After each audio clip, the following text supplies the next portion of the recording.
News, सच जरूरी है। यह है MNS न्यूज नेटवर्क और आप देख रहे हैं MNS न्यूज टीवी। मैं हूं आपके साथ सोनल। तो आइए देखते हैं आज कुछ खास खबरें। पीएम मोदी के नाम पर बिहार की जनता ने बेकार लोगों को सांसद बना दिया, प्रशांत किशोर। इन दिनों बिहार में जन सुराज पदयात्रा निकाल रहे प्रशांत किशोर को 219 दिन हो गए हैं। ऐसे में वैशाली जिले में प्रशांत किशोर ने गांव के लोगों की परेशानी को समझकर उसका संकलन कर उसके समाधान के लिए ब्लूप्रिंट तैयार करने की बात कही। दिन भर की पदयात्रा के चलते प्रशांत किशोर ने 3 आम सभाओं को संबोधित किया तथा 6 पंचायतों के 11 गांव से गुजरते हुए 115 किलोमीटर की पदयात्रा तय की। वैशाली में जन सुराज पदयात्रा के चलते प्रशांत किशोर ने एक आम सभा को संबोधित करते हुए कहा कि 2014 में मोदी जी का प्रचार मैं ही कर रहा था।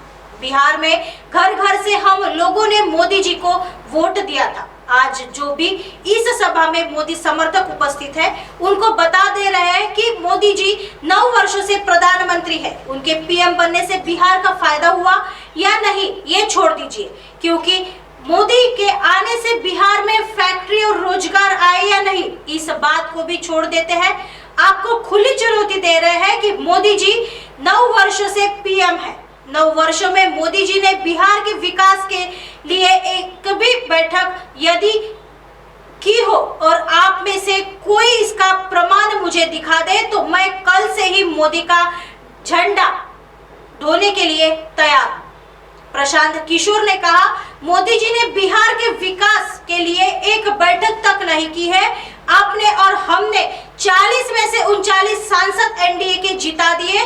मोदी जी के नाम पर बिहार की जनता ने बेकार से बेकार लोगों को सांसद बना दिया तथा बिहार के लोग कहते हैं कि उन ऊपर देखकर हमने सबको जीता दिया। यदि आप ऊपर देखकर वोट देंगे तो जमीन पर कुछ नहीं बचेगा। प्रशांत किशोर ने कहा कि लोकतंत्र में हर जनता को अपनी वोट की ताकत को समझना पड़ेगा। आज मैं राह चलते देखता हूं कि सड़क पर सफेद कुर्ता पैजामा पहने नेता को कोई आदमी देखता है तो उससे कुछ काम करवाने के लिए गिड़गिड़ाना आरंभ कर देता है। बिहार के लोग भूल गए हैं कि महात्मा गांधी एवं बाबा साहब जैसे लोगों ने राजा बनाने का अधिकार दिया है। वोट करते वक्त नेता को सही से पहचानते नहीं है। इसी कारण आपको भिखारियों की भांति 5 वर्षों तक नेताओं के पीछे भागना पड़ता है। आपने नेता को वोट दिया, इसके पश्चात नेता और नेता के लड़के हेलीकॉप्टर से घूमते हुए दिखाई देते हैं तथा आपके बच्चों के पैर में चप्पल तक नहीं होती। आइए बढ़ते हैं अगली खबर की तरफ। नतीजे तय करेंगे महाविकास आघाड़ी का भविष्य, रिजल्ट देखकर होगा सीट बंटवारे का काम। महाराष्ट्र के विपक्षी गठबंधन कांग्रेस, राष्ट्रवादी कांग्रेस पार्टी और शिवसेना यूबीटी के महाविकास आघाड़ी एमवीए के नेताओं ने कहा कि कर्नाटक विधानसभा चुनाव के नतीजे आने के बाद 2024 के लोकसभा और विधानसभा चुनाव के लिए सीटों के बंटवारे का महत्वपूर्ण कार्य शुरू किए जाने की संभावना है। सीट बंटवारे पर बातचीत का उद्देश्य लोकसभा चुनाव में सत्तारूढ़ भारतीय जनता पार्टी और विधानसभा चुनाव में मुख्यमंत्री एकनाथ शिंदे के नेतृत्व वाले भाजपा शिवसेना बी गठबंधन के सामने एक संयुक्त मोर्चा खड़ा करना है।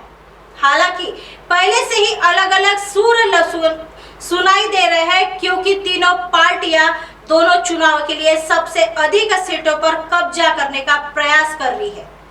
राज्य कांग्रेस अध्यक्ष नाना पटोले ने सोमवार को सोलापुर में कहा कि सीटों के बंटवारे के मुद्दे पर एमवीए में कोई असहमति नहीं है। उन्होंने कहा, एमवीए राज्य में बहुत मजबूत हो रहा है। पिछले 3 वर्षों में हमने यहाँ भाजपा के प्रभाव को खत्म करने में बड़ी सफलता हासिल की है। कर्नाटक चुनाव के नतीजे के बाद हम एक साथ बैठेंगे और सीटों के बंटवारे पर चर्चा शुरू करेंगे। कांग्रेस का विचार यह है कि जीतने के क्षमता वाले सबसे मजबूत उम्मीदवार, चाहे वह किसी भी पार्टी के हो, उन्हें 48 संसदीय और 288 विधानसभा क्षेत्रों के लिए मैदान में उतारा जाना चाहिए। अन्य सहयोगी राकापा और शिवसेना यूबीटी इस पर अलग अलग राय रखते हैं। प्रत्येक निर्वाचन क्षेत्र में अपनी अपनी कथित ताकत के अनुसार सीट वितरण पर जोर देते हैं या प्रत्येक सीट पर 2019 के चुनाव के उपविजेता पहले दावे का हकदार होना चाहिए। मीडिया में सीट बंटवारे के फॉर्मूले के कुछ आंकड़ों के प्रसारित होने की खबरों पर तीनों भागीदारों ने उन्हें कल्पना कहकर खारिज कर दिया और कहा कि अभी कुछ भी तय नहीं है। एक निजी स्थानीय टीवी चैनल के सवाल के जवाब में पटोले ने एमवीएस योगियों से एनसीपी सेना यूबीटी में शामिल होने वाले कांग्रेस नेताओं को वापस करने का आह्वान किया है। उन्होंने दोहराया कि सुप्रीम कोर्ट के फैसले के बाद शिंदे को अयोग्य घोषित कर दिया जाएगा और वह सीएम नहीं रह पाएंगे, जिससे उनकी 11 महीने पुरानी सरकार गिर जाएगी। आइए बढ़ते हैं अगली खबर की तरफ। अखिलेश यादव का हमला, बोले देश की महिला पहलवानों के लिए केंद्र व प्रदेश सरकारें चुप।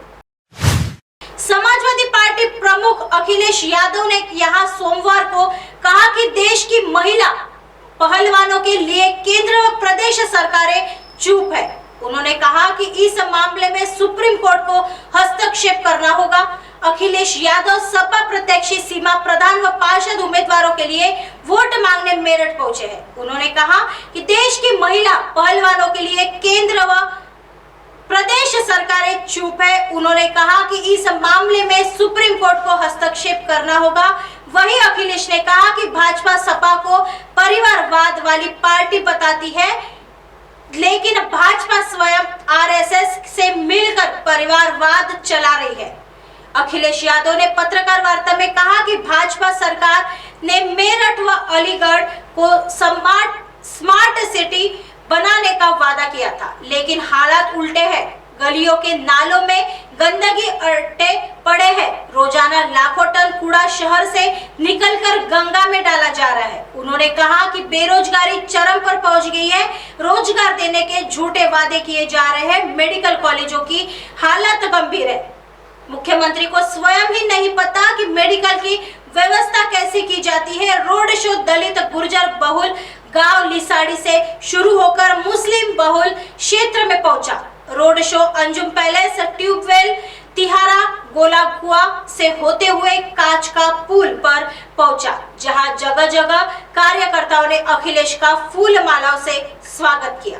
अब आप हमारे चैनल को आपके मोबाइल पर भी देख सकते हैं। मोबाइल ऐप पर देखने के लिए प्ले स्टोर से MNS news TV app download करें। इंस्टा, ट्विटर, हाइकूक, फेसबुक और कई सोशल मीडिया के प्लेटफॉर्म पर हमारा चैनल उपलब्ध है। आप इसे यूट्यूब पर भी देख सकते हैं। आप हमारे चैनल को लाइव भी देख सकते हैं www.mnsnewstv.com पर। फिलहाल वक्त हो चला है दर्शकों ब्रेक का। ब्रेक से लौटने के बाद देखिएगा देश और दुनिया की तमाम खबरें। बने रहिए एमएनएस न्यूज पर। नमस्कार।